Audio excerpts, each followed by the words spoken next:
would like them to explain to us because kinakaltasan lahat kami, tayo, ng PhilHealth. Kayo ang may hawak habang namamatay ang mga tao, humihingi ng guarantee letter ang habang proseso.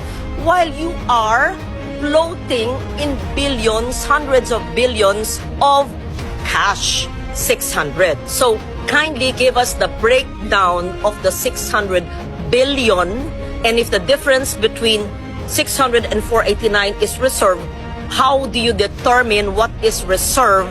What is the reserve definition of terms used for? What is a 489? And give us the breakdown, please. And in what bank is it deposited? What kind of a deposit is it? Is it a time deposit? How much is the interest? And where does the interest go? So what is the principal? What bank? Who's account officer in charge? Are these several banks? What is the, give us the details of the 600. Is it 600B? 600.1001? I mean, ano ba? Detalya po. The Filipino people need to know. And my second question would be, meron ba ni isang Pilipino na maaapektuhan dahil siniro? Hindi kami ha, wala ako sa BICAM ha, na siniro ang PhilHealth. At yung mga, pangatlong tanong, yung mga ospital at mga serbisyo na umaangal sa amin dahil kami ang nasa field na marami babayaran ang PhilHealth sa kanila, bakit nyo para naman kayong may rubber band sa mga pockets ninyo na may pera ayaw ilabas? Hindi nyo pera yan ha? Kayo'y empleyado ng gobyerno, parang tayong lahat ha?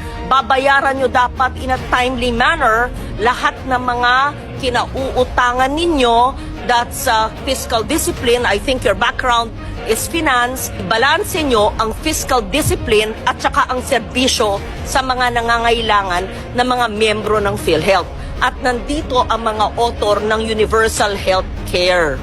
At dapat sa Universal Health Care, sa aking pag-iintindindi, dahil ako rin ay isa sa mga author, ay point of care. Hindi na kailangan maglabas ng ID. Hindi na kailangan ng guarantee letter sa mayor, congressman, senator. Ay inaasikaso na sa pampublikong ospital.